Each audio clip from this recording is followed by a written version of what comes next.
To the book of Aldama 2018, globalization has played an enormous role in providing a context for the revival and the recovery of religion.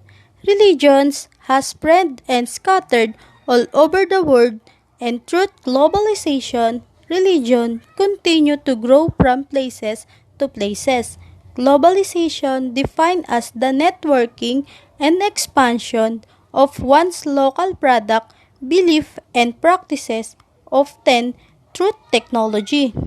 While religion is a collection of cultural system, belief system, and worldview that establish symbols that related humanity to a spirituality and to moral values. Christianity, Islam, Hinduism, and Buddhism. Christianity is monotheistic, a belief in a single all-powerful deity, and it also provides its followers with guidelines for personal conduct. Also like Islam, Christianity is practiced with a wide variance of behavioral standards. Although Muslims are all around the world, Islam is a driving religious force in the Middle East, Africa, and the Indonesian islands. Islam differs from Buddhism in that it identifies a central deity, Allah, whose instructions guide behavior. Some Muslim countries require a religious dress code, particularly for women, to cover nearly the entire body in order to show modesty. In less conservative regions, men wear Western clothing and women may wear only a headscarf. Hinduism is a unique religion that bears some resemblance to Buddhism but contains a god, but it also has characteristics of a monotheistic religions like Judaism, Christianity, or Islam. Like Buddhism, Hinduism is not really a single unified theological group. It also teaches concepts like truth, doing good in the universe, and becoming self-aware. Buddhism is a paradigm that encourages all things in moderation. It teaches that the desire for worldly things leads to evil. Unlike many other religions, Buddhism is a centered individual enlightenment rather than a central deity, though iconography exists all over Buddhist dominant cultures like China.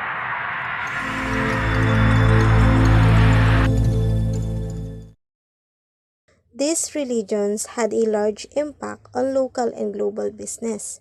For example, McDonald's agreed not to serve beef in India because of criticism from Hindus, and the Israeli national airline does not fly on Saturday, the Jewish holiday. But not all nations that practice the same religion have the same constraints on business.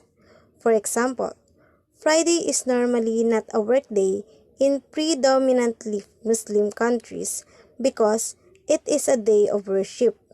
However, Turkey is a secular Muslim country that adheres to the Christian work calendar to be more productive in business dealings with Europe. On the other hand, businesses in regions where conservative Christianity, the state government maintains tight control over the liquor industry and places strict limits on its sales and consumption. Consequently, buying is influenced by observant Buddhists will be especially challenging if the products are associated with fulfilling worldly desires or are considered frivolous. However, there are not that many strictly practicing Buddhists aside from monks, so this shouldn't be too much of a concern. A company just has to make sure to do some specific research about the habits of people living in these areas before they pass up on a potentially lucrative market.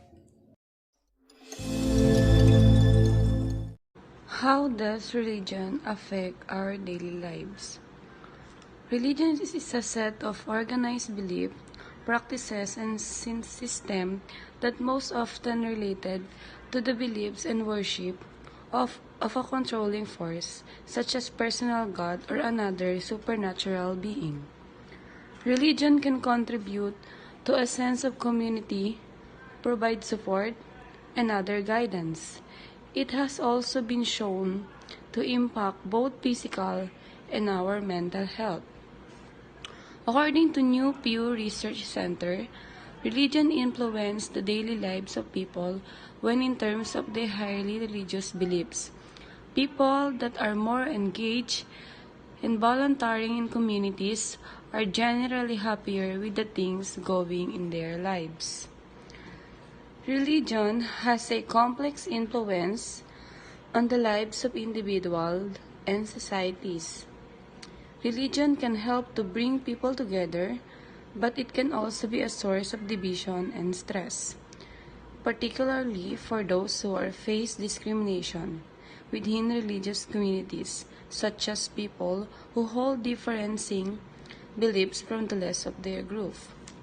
In addition, religion are significantly related in political participation for religious activities, identifying with the religious tradition, and reduces participation. But, of course, participation in church activities increases political participation.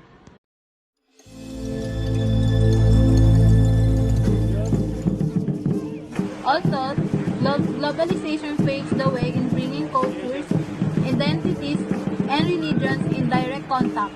Globalization disrupts traditional communities, causes economic marginalization, and brings individuals mental stress, all of which create a backlash of religious partialities, and it also brings religion to a circle of conflicts that reinforces their specific identities.